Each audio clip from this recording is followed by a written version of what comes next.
नमस्कार दोस्तों, स्वागत है आप सभी का एक ऐसी वीडियो में जिसमें यह जानकारी दी गई है कि दलितों के बर्बादी के पीछे वह कौन कौन से कारण है जिसके चलते दलित समाज आज भी पिछड़ा हुआ है और अपने हक और अधिकारों से आज भी वंचित है। दोस्तों, भारत में संविधान लागू होने से पहले मनुस्मृति लागू था और मनुस्मृति के अनुसार इस देश के SC ST OBC समाज को, इस देश के मूल निवासियों को कोई भी अधिकार नहीं था। इस वजह से इस देश का मूल निवासी समाज विकास नहीं कर सकता था। लेकिन भारत में 26 जनवरी 1950 को भारतीय संविधान लागू हो जाने के बाद इस देश के मूल निवासियों को, इस देश के SC ST समाज को वो सारे अधिकार संवैधानिक रूप से मिल गया। फिर भी इस देश का मूल निवासी आज तक विकास नहीं कर पाया, विकास के मुख्य धारा से नहीं जुड़ पाया।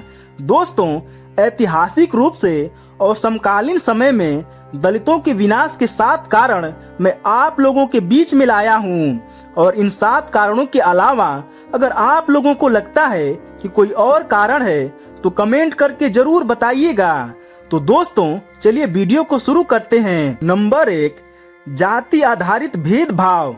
दलित, जिन्हें पहले अछूत के रूप में जाना जाता था, हिंदू धर्म के जाति पदानुक्रम में दलित सबसे नीचे है। सामाजिक स्थिरीकरण की इस कठोर प्रणाली ने सदियों से व्यवस्थित उत्पीड़न, सामाजिक बहिष्कार और भेदभाव को जन्म दिया है।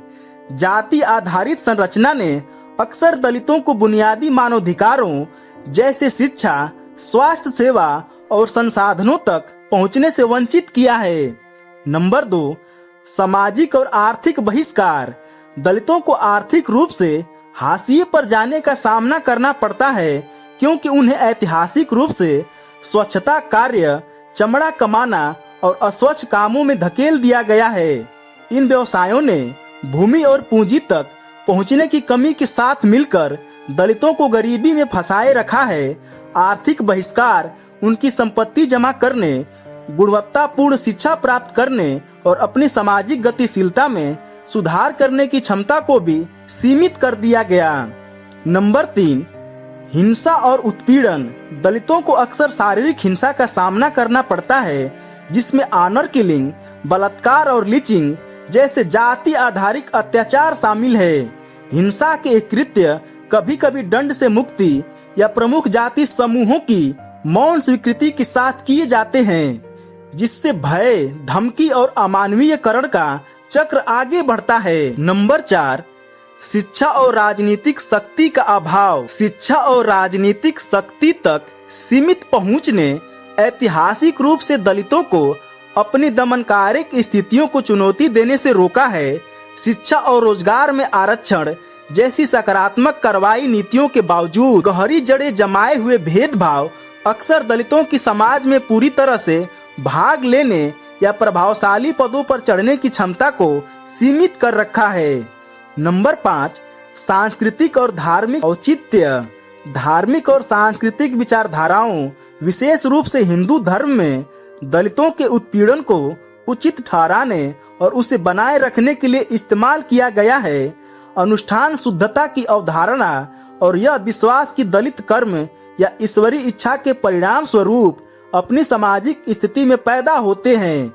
जाति पदानुक्रम को बनाए रखने और उनके शोषण वैध बनाने के लिए इस्तेमाल किया जाता है।